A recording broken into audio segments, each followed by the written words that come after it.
Hi, it's Timothy. Today's stories are about couples who wanted a breathtaking engagement photo, but took it further for a picture that ended up being their final proposal. From a couple who used a literal fireball backdrop for a movie-like shot, to a couple who wrapped themselves in string lights for a romantic glow, only to end up in a picture they can't take back.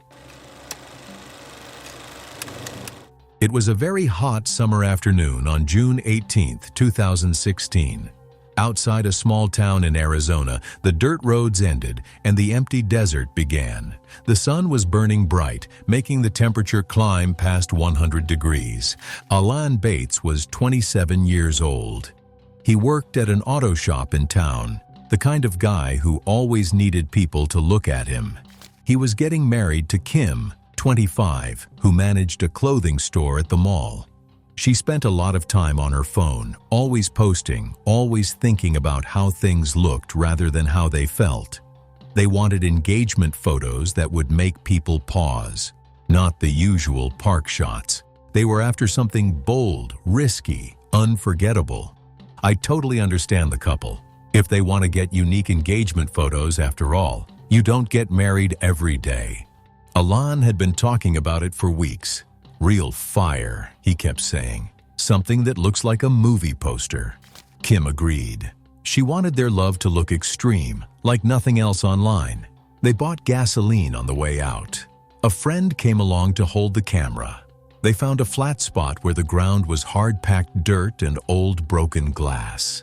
Alan poured gas in the back seat of his old sedan, then trailed it out onto the ground behind the car.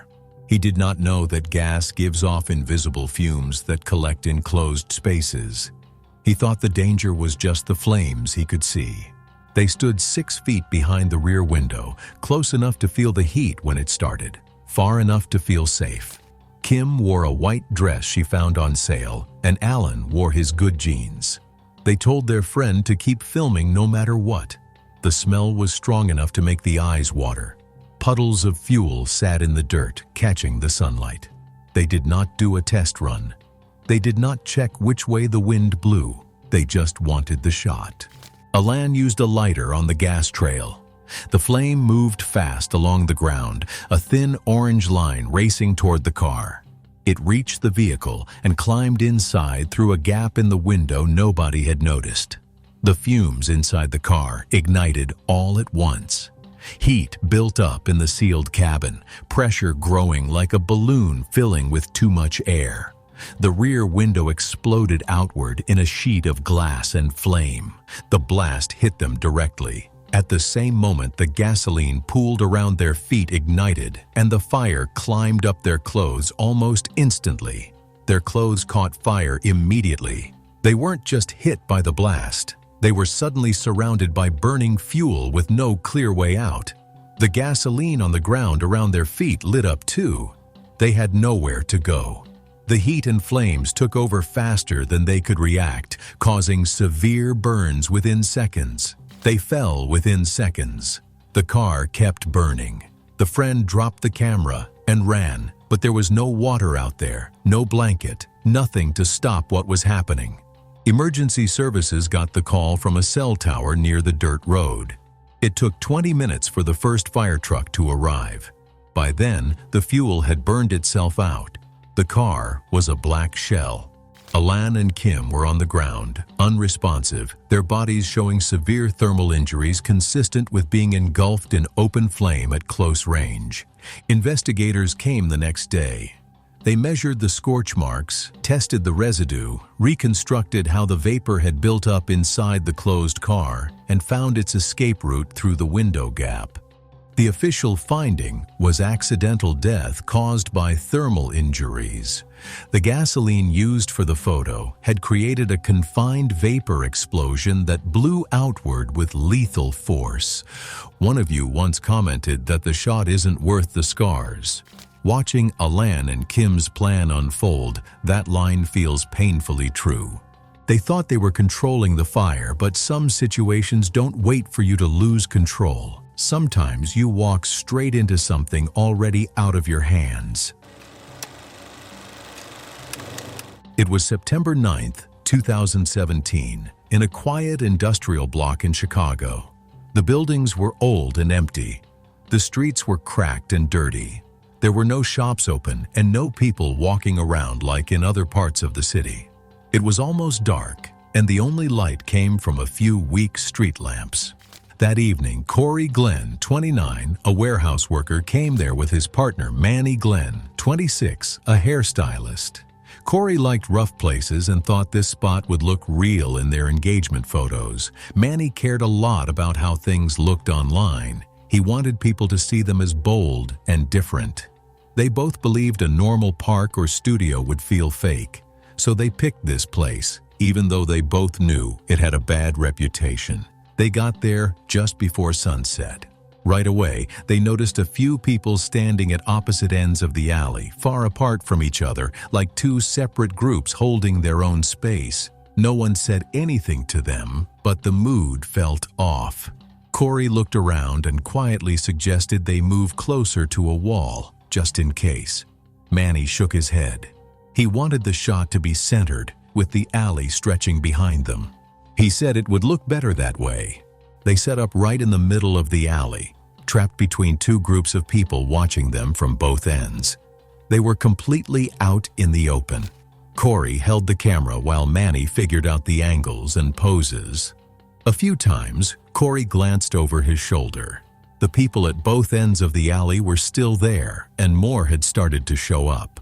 Voices began to rise. It wasn't loud at first, just tense talking.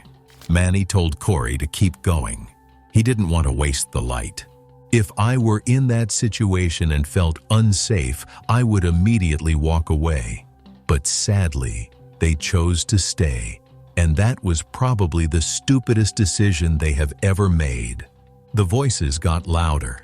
Two groups were now clearly facing each other from opposite ends, with Corey and Manny stuck in the center line between them. Corey lowered the camera for a second, unsure. Manny lifted his hand, signaling to keep shooting.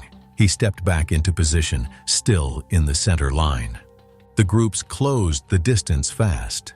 Within about 10 to 15 feet, they started arguing face to face. Corey was now fully aware that something was wrong.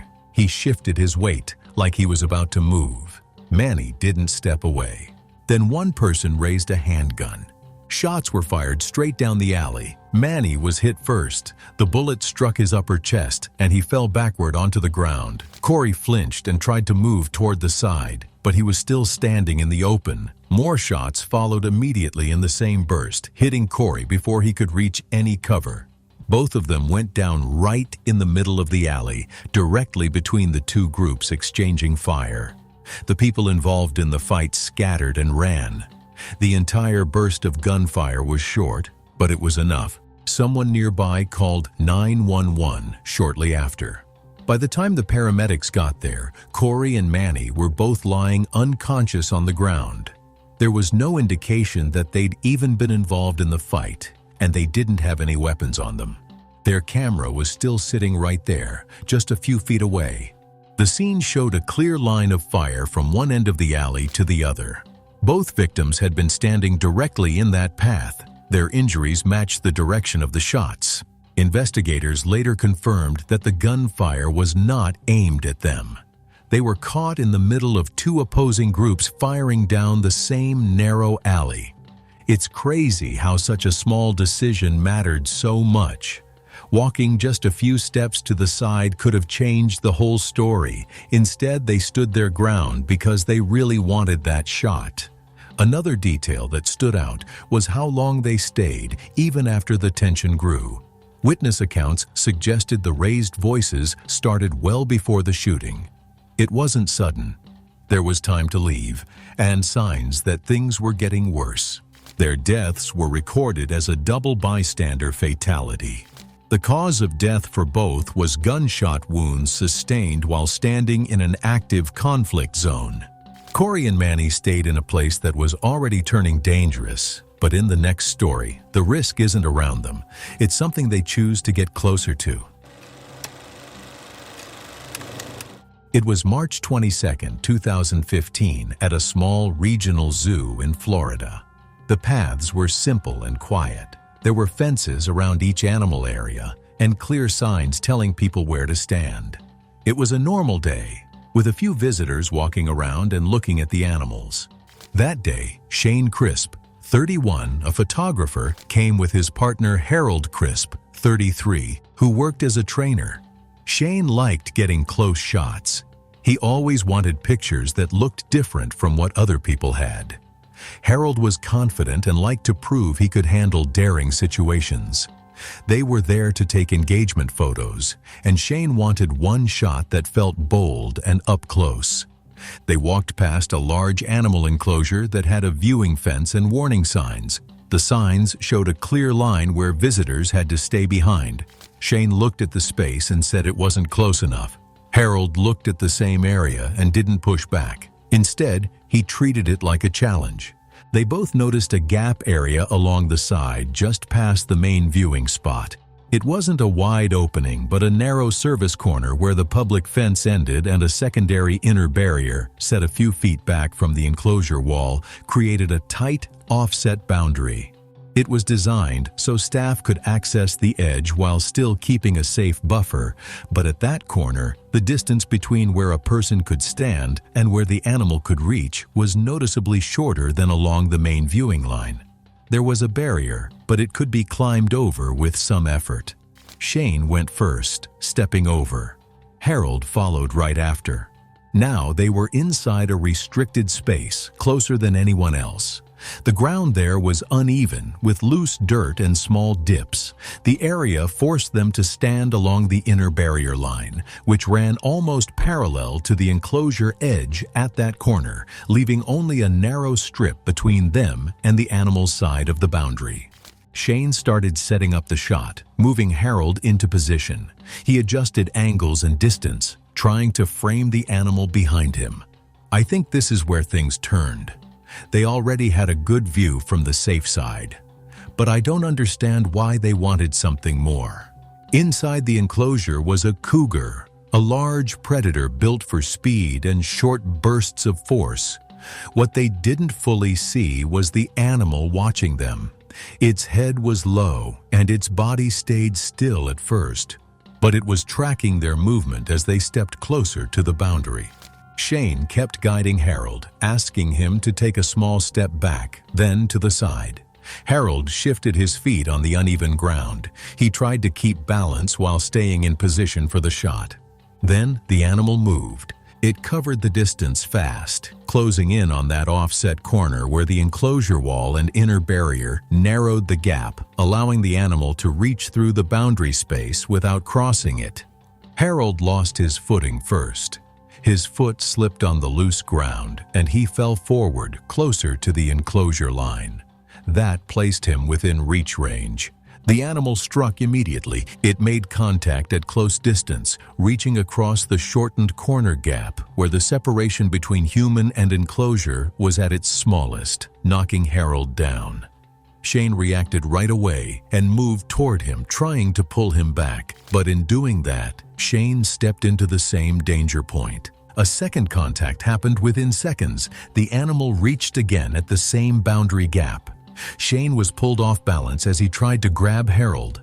Both of them went down near the edge. The entire incident happened very fast. Witnesses nearby later said there was no long struggle. The first moments of contact caused severe injuries right away. Zoo staff rushed over the second they heard the commotion. They quickly secured the area and got the animal back into its enclosure. But by the time responders got to Shane and Harold, both were lying unconscious on the ground. Their injuries were consistent with close-range animal contact at the boundary edge. There were no signs of equipment failure or enclosure break. Everything pointed back to where they chose to stand.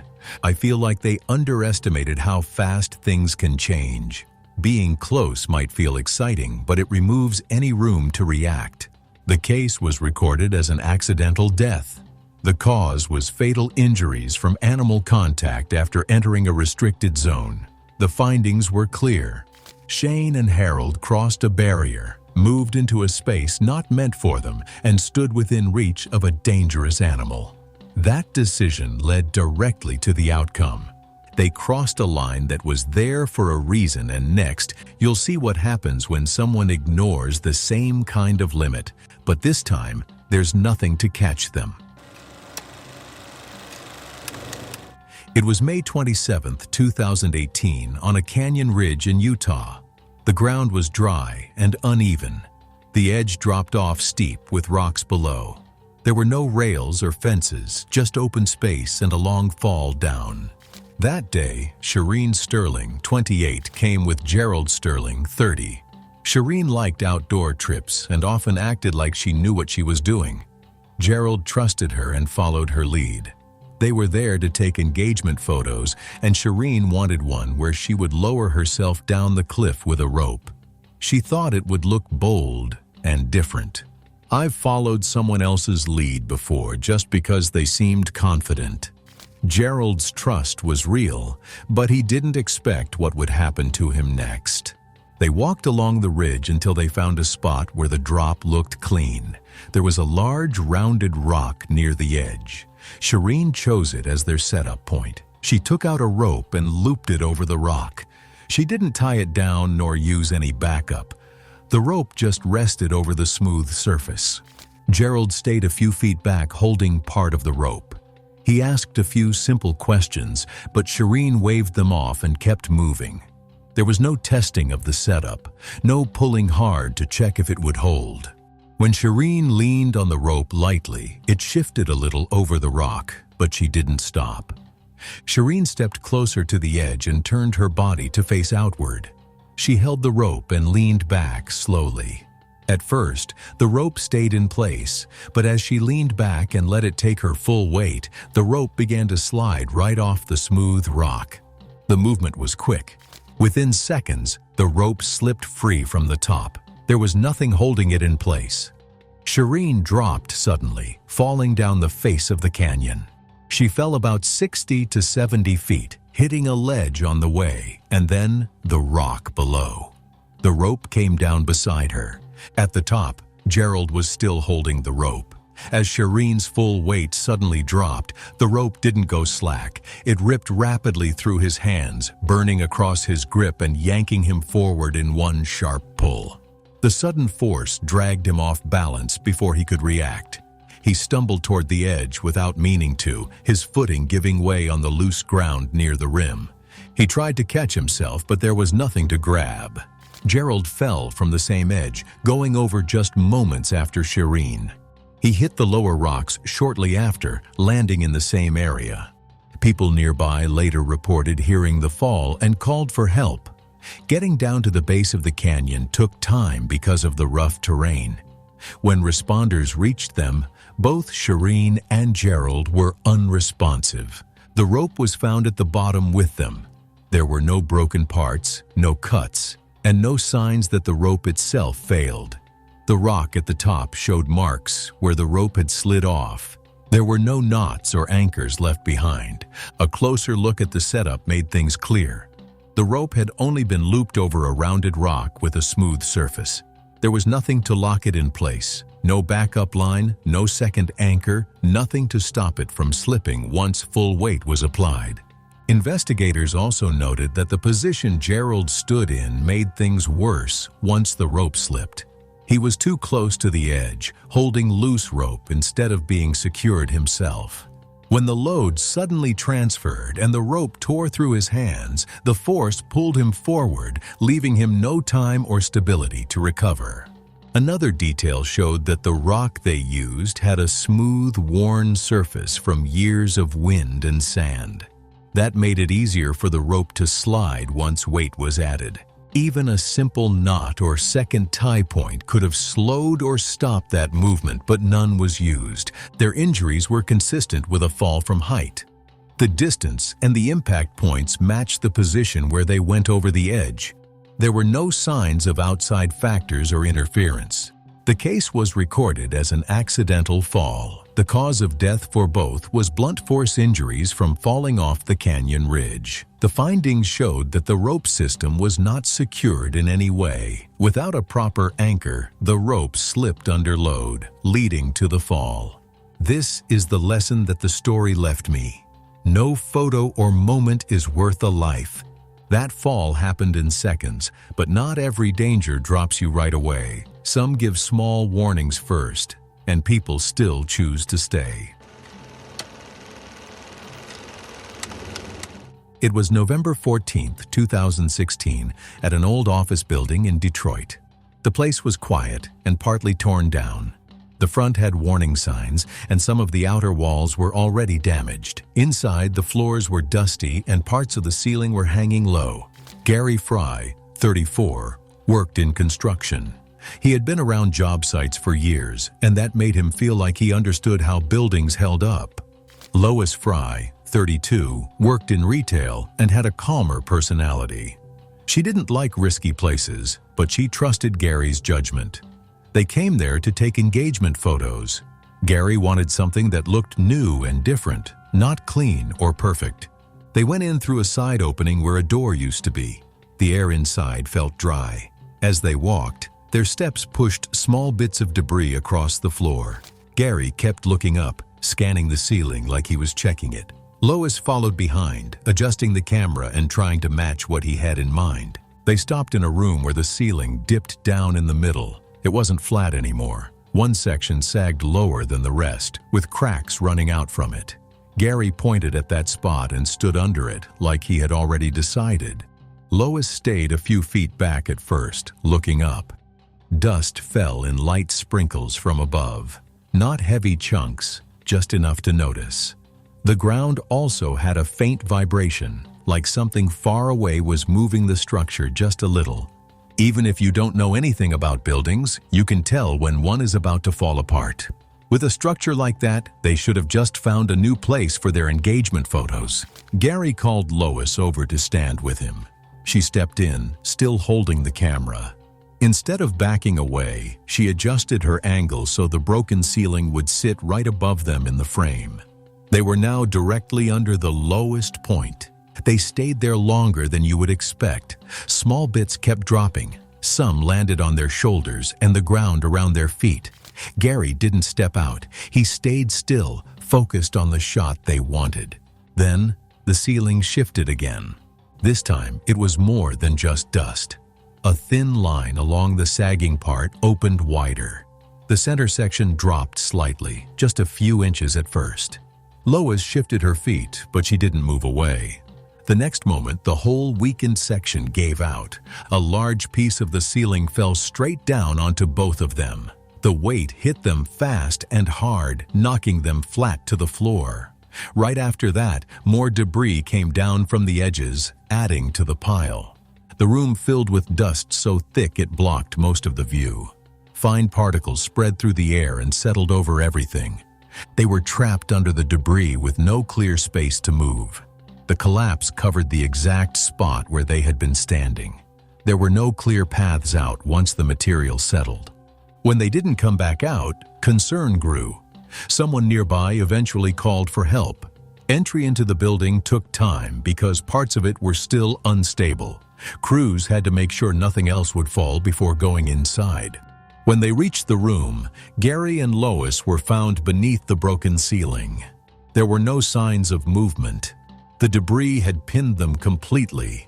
Looking at the scene afterward, the cause was clear. The ceiling section had already been weak.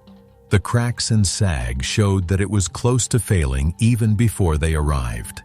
The light shaking from nearby work likely added stress to that area. Another detail noted was how far inside they had gone. They passed areas closer to the entrance where the ceiling was still intact. Instead of staying there, they moved deeper into a more damaged section to get the look they wanted.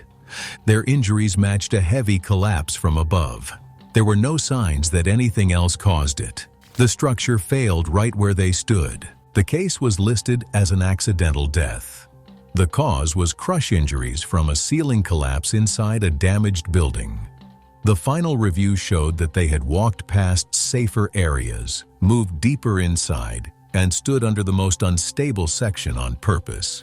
Lois didn't like risky places, but she trusted Gary.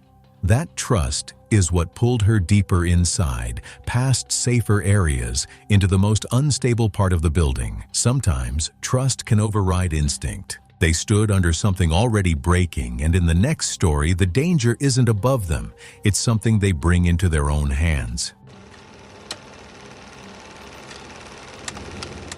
It was July 5th, 2015, the day after Independence Day, and the backyard behind the Dodd home in rural North Carolina was still damp from the previous night's rain. The grass hadn't dried out yet, and puddles sat in the low spots where the ground didn't drain well. It wasn't a fancy place, just a regular backyard surrounded by a wood fence on 3 sides.